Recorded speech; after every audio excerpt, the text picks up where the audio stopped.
Iguodala to Curry, back to Iguodala, up for the layup. Oh, blocked by James. Curry, one-on-one. Irving puts it up. It's good. Kyrie Irving from downtown. The three, steps back, crossover, puts up a three. Rebound James. Second. It's over. It's over. Cleveland is a city of champions once again. The Cavaliers are NBA champions. Cleveland, this is for you. Donovan freaking Mitchell is a stud. Hello, Cavs fans. Welcome to another edition of the Block the Shot the Stop. Skylar Webker, Kevin Lynch coming to you shortly after the Cavs take down the Boston Celtics thanks to a amazing fourth quarter led by Donovan Mitchell, but by the whole team for a comeback victory, 115-111.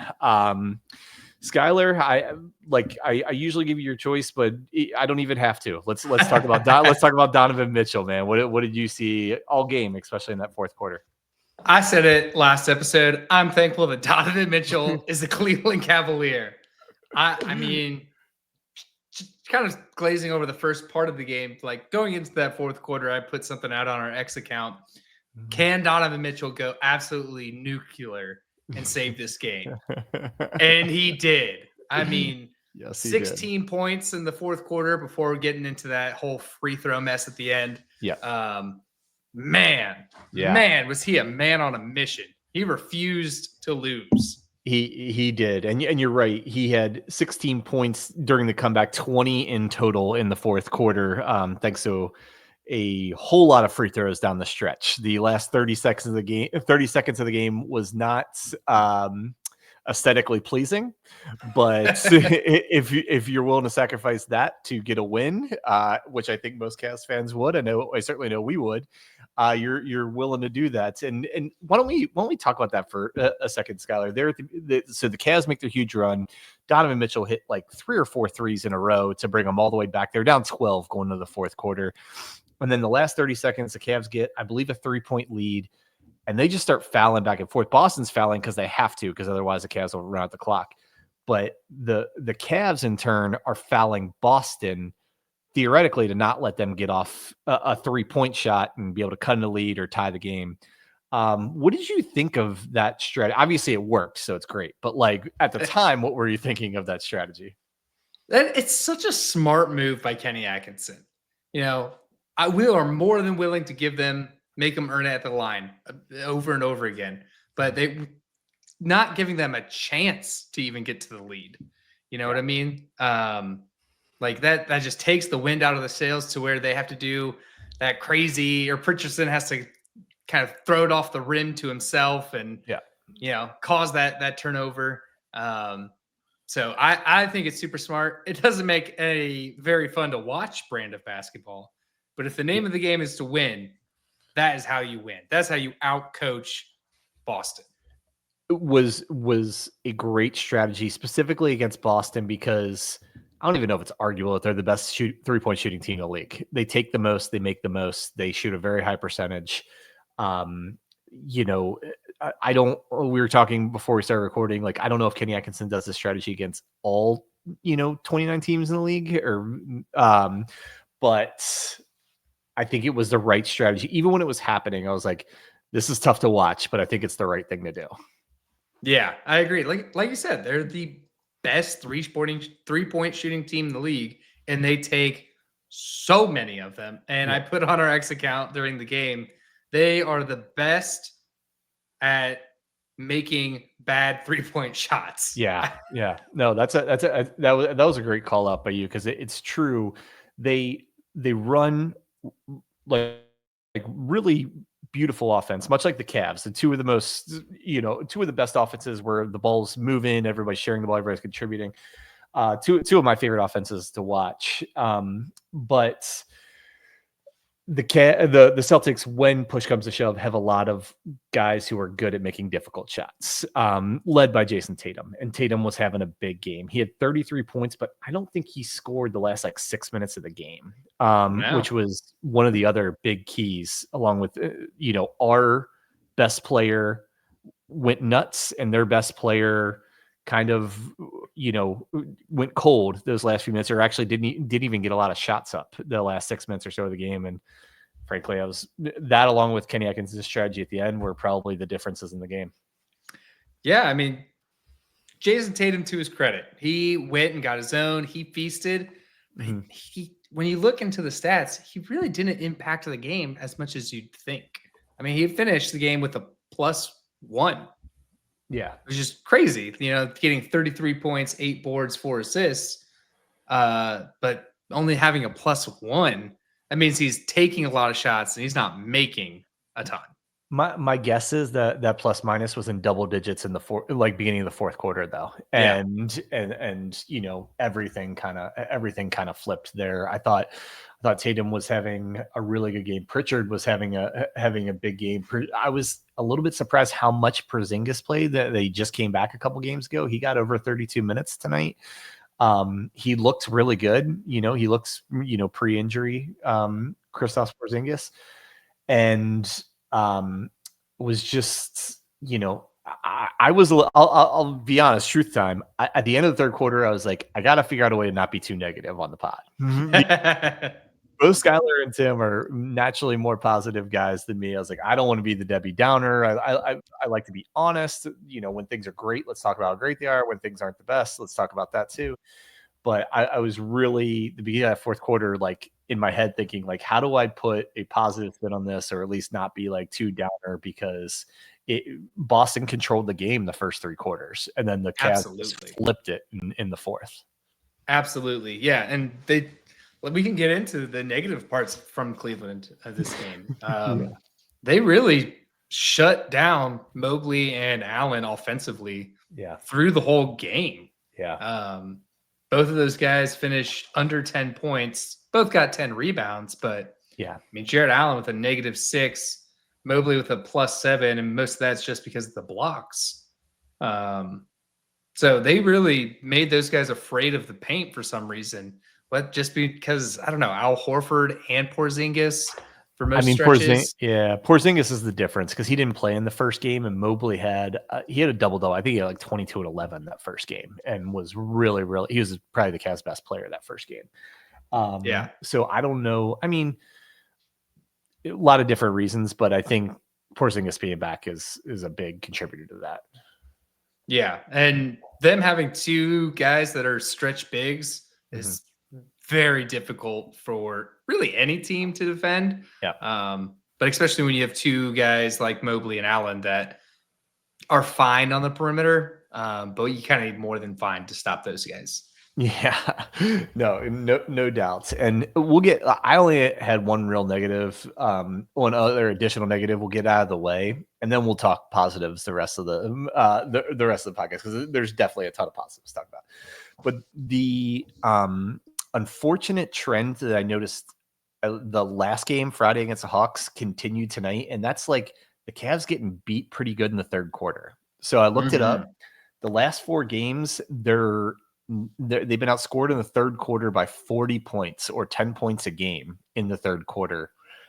And I guess I'll turn it to you first, Skylar. Like, anything about the third quarter and this Cavs team, the rotation, the couple of guys that are missing, like anything stick out to you why all of a sudden the third quarter would be a problem for the Cavs? I'm not sure. I mean, during the whole winning streak, it never felt that way. It felt like they always came out of the half ready to play. Yeah. And now that we, as I've donned it, come into the start of our actual season, it just seems like they come out slow after the third quarter.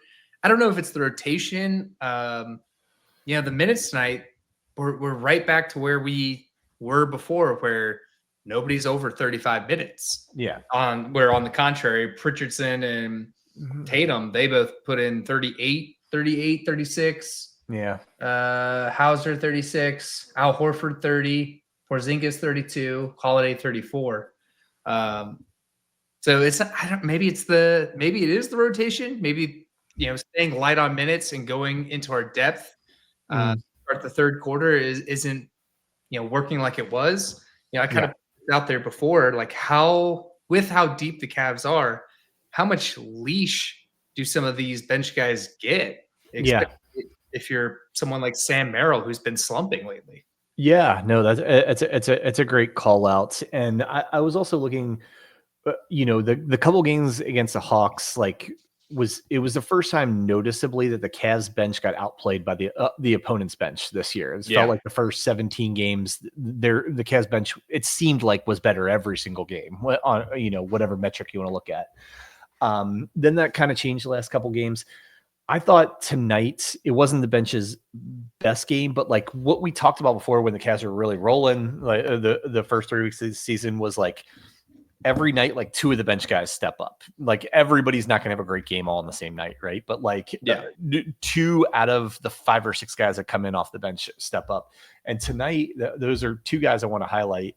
Like in Georges Niang, I thought had an incredible game for him, and continues to defy expectations for what we had for him to start the year. And then the guy I want to talk about for a minute is Caris LeVert, because on Friday's show, Tim and I were talking about LeVert looked a little ginger on Friday, and we couldn't tell if it was rust or the knee still bothering him. I thought he looked a lot more like Caris LeVert tonight, and definitely he didn't make as big an impact in the fourth quarter, but he was one of the guys that kept the Cavs close enough in striking distance that they could make that run in the fourth quarter. He had 13 points, 6 assists, 6 rebounds, 1 assist tonight in 23 minutes.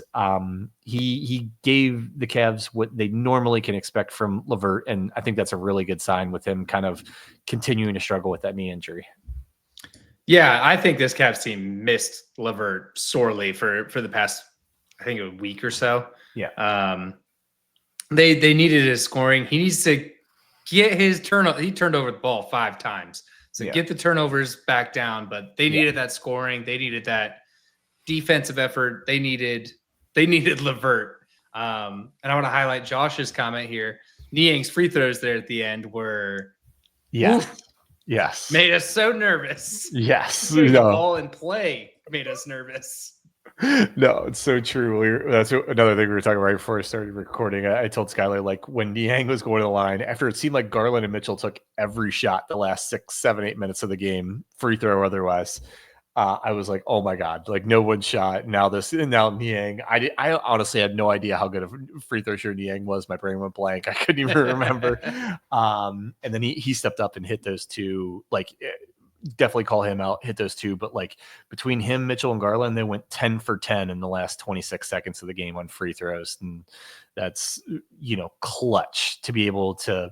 They had a little bit of problems with free throws against the Hawks as well. That was another kind of little bit of a sore spot, but really stepped up and knocked down every single one and refused to give Boston the daylight to try and, tie the game. Absolutely. That was as clutch as you can be. 10 for 10 free throws on a team that's not the best free throw shooting team. Yeah. That was really clutch. And I just love that Niang is such a dog. I mean, he does not care. He's barking at these guys. He's barking at refs. He is a dog. That's what I was with my daughter. So I was going to put in the chat, like, what Niang looked like he hurt himself, like, and they called it out in the game. They like look like he has the lower body, like he hurt himself, lower body injury. And I said out loud, like, oh no, what's going to happen? He's not going to be able to jump. Like, so, but that joke aside, Georges, he has been so good all year. Filling a lot of, like, I don't know, a lot of what we thought might be void with the Cavs team, a guy who can play the 3-4 off the bench, especially fill in at power forward when one of the bigs is out, can play a 3 if needed. He's not the most athletic guy. I think everybody would agree with that, but he is playing as well as I've ever seen him. And I've seen him play, kind of bounce around the league the last several years. Yeah, I think it's just one of those things, right person, right seat, right time. Yeah. And I think he's just fitting into what the Cavs need from him and getting the most out of him. Yeah, absolutely. Well, let's let's talk a little bit Boston, and then we'll wrap up. I do want to talk about both a little bit more about Mitchell and Garland tonight, because they really were a 1-2 punch. Garland was a little bit more consistent throughout the game, and then Mitchell obviously at the end. But let's talk a little bit about Boston. And obviously Boston was missing a couple of key guys. Jaylen Brown ended up getting sick today. He was unexpectedly out. Derek White has a minor injury. I kind of expected that he might not play tonight, and he didn't. That said, you play the teams on your schedule and the guys they put out there every night. So we're not going to apologize for missing that. The Cavs are missing a couple guys. Are the guys that are missing the caliber of Jaylen Brown and Derek White? No, but they're not full either.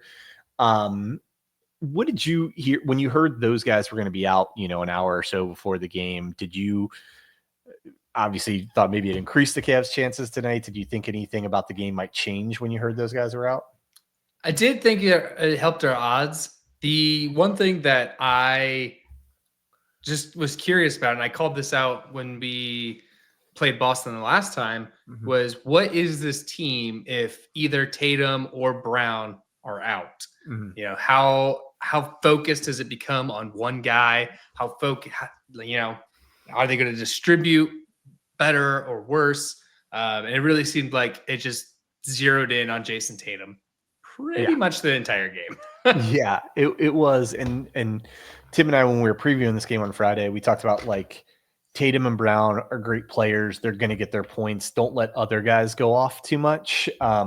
So with Brown out, it was kind of Tatum and Porzingis. Those are the guys who were going to get their points. Porzingis, honestly, seems like he's a little bit of a bad matchup for Boston dating back to last year because of that stretchability. Our two bigs are fantastic, but don't stretch the floor quite as much as Porzingis does. So I'm not surprised he had a really good game. Pritchard had a lot of points, but many of those came in the fourth quarter from the free throw line where we were fouling all the time, and a couple, but other than that, we held most of their other guys down. Drew Holiday only had 4 points tonight. Al Horford only had 8 on 2 for 9 shooting. No other than Pritchard, no other significant contributions from their bench. So the Cavs did what they needed to do. Their stars are going to score some points, try and make it tough on them, and then don't let the non-stars, beat you. Mm-hmm. Yeah, that's the game plan. Sure, let LeBron get his own. Let AD get his own. Don't let AR-15 kill you. Don't let D'Angelo Russell kill you. Yeah. No, sure. All right. Well, let's circle back to our beloved backcourt of Darius Garland and Donovan Mitchell. So we'll start with Garland. Another really good game from Darius. He had 22 points, 8 for 8 from the line. I think 4 of those were in that last 30 seconds. It was kind of him and Mitchell going back and forth to the line until Niang took the last 2.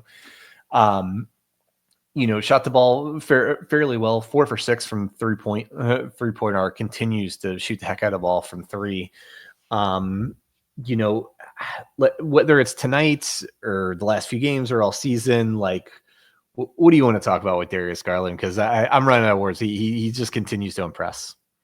I'm just glad to have this bounce back game from Darius Garland, because the first time we played Boston, him and Mitchell kind of heated up in the back half of the game, but he was abysmal that first time. I think he finished with 8 points, 6 assists, not really contributing in that game at all. Where tonight, like you said, he was consistent from the jump. From the start of the game to the end of the game, he put together a very complete game. +7. He had a block, 2 steals. Oh wait, sorry, that's you're looking at Mitchell. Yeah, I was looking at Mitchell. 8 assists, 22 points. Yep. 5 rebounds. Yep. And he was probably the number one reason that they stayed in striking distance the first 3 quarters. Even if me being doom and gloom didn't know if double-digit lead by the Celtics going in the fourth quarter was striking distance, I was certainly proven wrong and happy to have that happen. But yeah, no, Darius is fantastic. Him shooting the 3 ball so well opens up his whole game to use his quickness, to use his floaters, to do his penetrating kicks. We didn't see again tonight, which we talked about on the Hawks. We didn't see as much of him and Mitchell penetrating and dumping off to Allen and Mobley for easy dunks. I'd kind of like to see that come back because that was, beautiful basketball, them setting each other up. I'm sure some of that is like scouting by the other teams and them trying to take it away and everything. But I personally think with Darius, other than him being healthy, which he wasn't pretty much all of last year, him shooting the three ball so well has really been the key to opening up his entire offensive game. Absolutely. His three ball improving, just looking comfortable again. That's Joshua said in his latest comment. He looked comfortable. After that first game in Boston, it's easy to get rattled, especially in the Garden. That they're the measuring stick team. So for him to just look comfortable from the word jump. And to his credit, he finished the game with a 0 ±. A lot of that is being matched up on Jayson Tatum pretty much the whole game. Yeah, they certainly hunted him on defense, and he is giving great effort on defense because of his size. He's gonna get taken advantage of and picked on a little bit on defense, but all you can do is fights, try and use the advantages you have, and for him that's mostly his quickness, try and get steals underneath guys, and been really happy with him and Donovan Mitchell's defensive effort being kind of an undersized backcourt. And we'll pivot to Mitchell in a second, but last thing I want to say is Garland is now, depending on results from tonight, like in the top 10 in 3-point shooting in the league. Like if you'd have told me that going into the year, he's at about 45.5%. If you told me that going into the year that, he'd be healthy and be shooting over 45% from three, I'd be like, he's going to be an all-star. And that very well could be the case. They also said on the broadcast that he's second in the league in jumpers. So pairing a 3-point, being top 10 in 3-point percentage and being number 2 in the league in jumpers percentage. That's all-star material. Yeah, no, it is. All right. Well, let's start or let's end where we began. And that's Donovan Mitchell.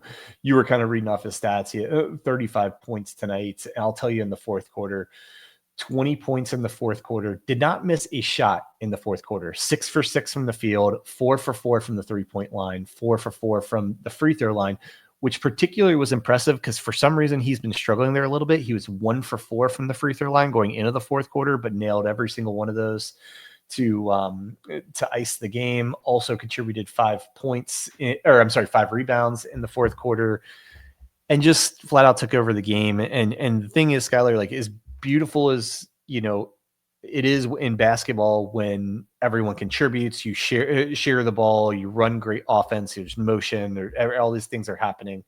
Sometimes you just need your stud to be a stud, and that the Cavs absolutely needed that tonight. They do not win without Mitchell having that kind of fourth quarter, and he came through in probably his biggest moment so far this season. Yeah, absolutely the biggest moment so far this season. Sometimes you just need to let your stud be the stud. God, when he was coming up the court, 3, get the ball back, 3, get the ball back, 3, force Boston to call the timeout. Yeah.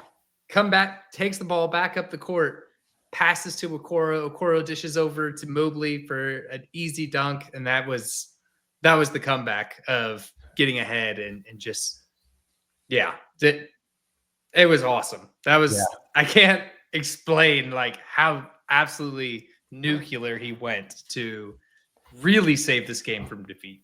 Tim and I always say the most fun thing just in basketball, not even from a fan of a team standpoint, the most fun we have in basketball is when Steph Curry gets hot. It's just incredible when he makes 3, 4, 5 threes in a row from further and further and further out. Donovan Mitchell had a moment like that. He hit about 3 or 4 in a row to take, I think it was about a 9-point deficit to tie the game. And it was awesome when a guy gets hot like that and makes huge consecutive shots. It's and it's for your team, and it's at home, so you hear the crowd going crazy in the background. It is one of the most fun things in basketball. Yeah, it's fun to watch. I can imagine that The Rock had to be jumping for sure, for sure. And just to put a bow on what we were talking about earlier, again, Donovan Mitchell 20 points in the fourth quarter. Jayson Tatum only 4. And Porzingis also had 4. So holding those two, their best 2 players tonight, to 8 points in the fourth quarter.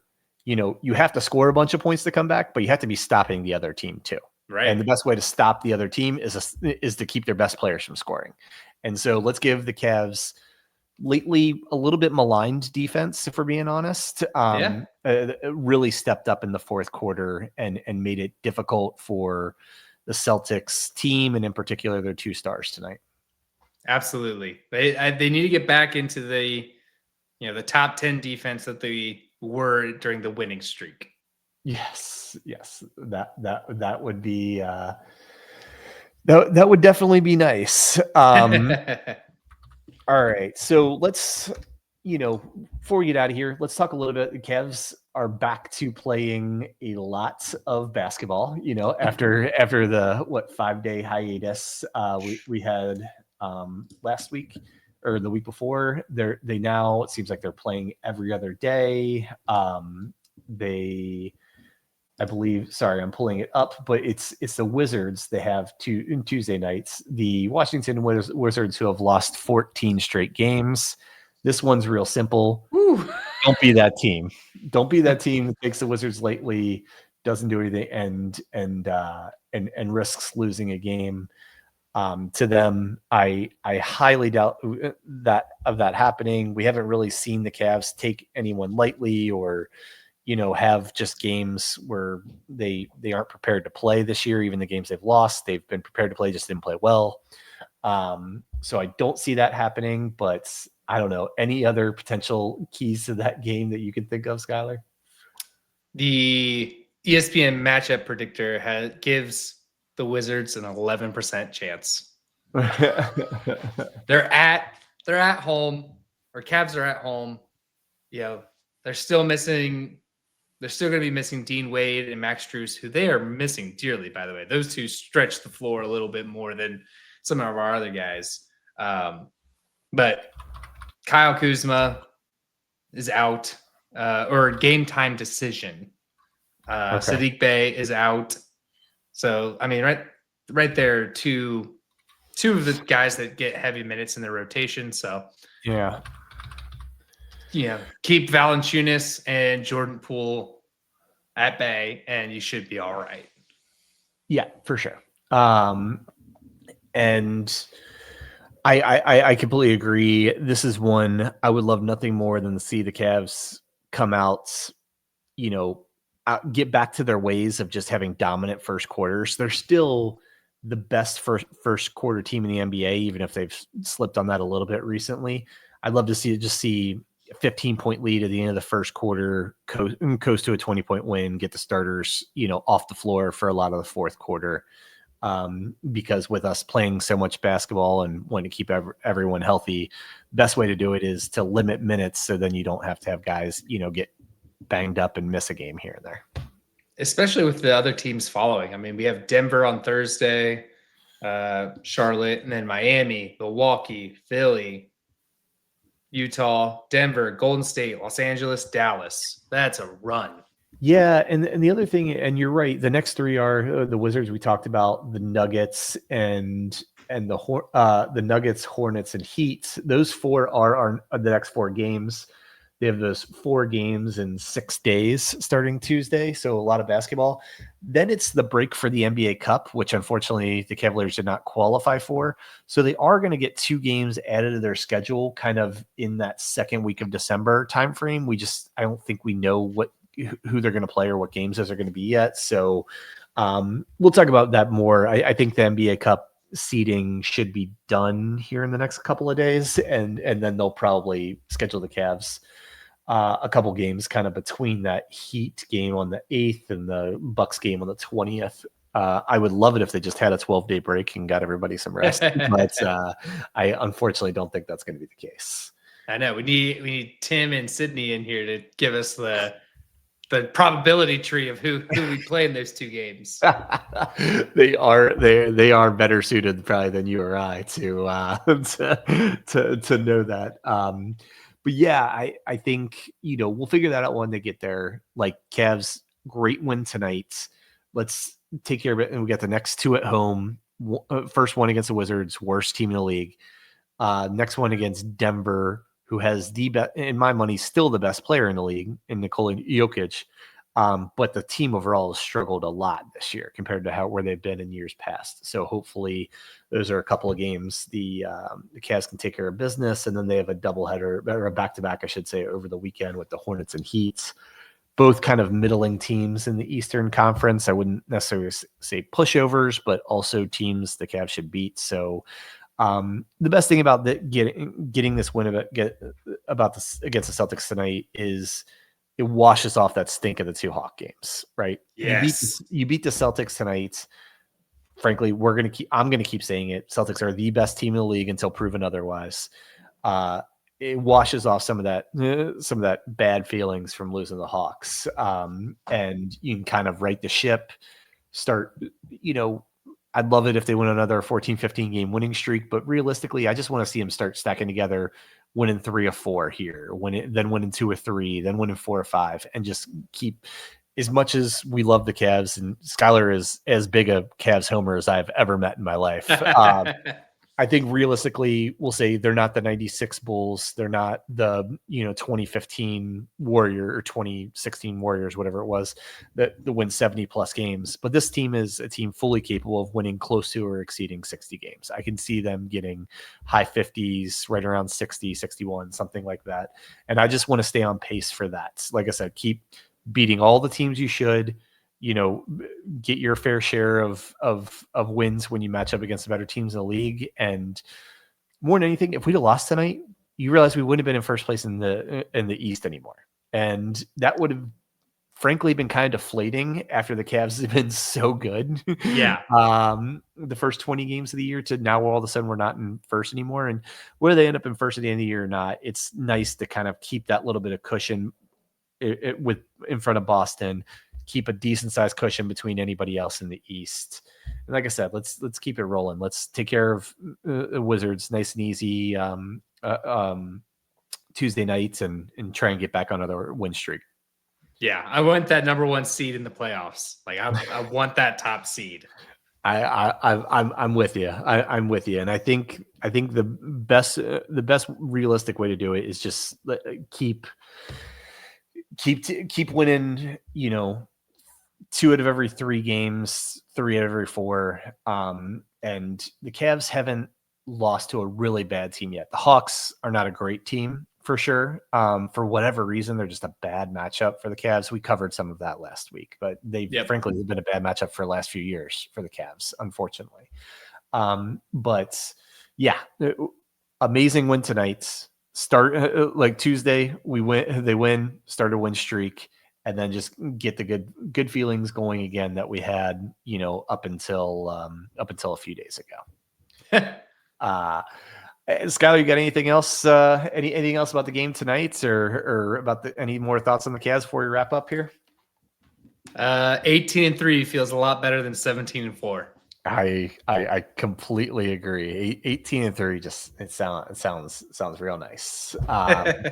No, I'm with you. All right. Well, for Skylar Webker and in the absence of Tim Daniel, I'm Kevin Lynch. We certainly appreciate everybody listening, following along in this Cavs amazing season. Takes another great turn tonight with beating the defending champion Boston Celtics.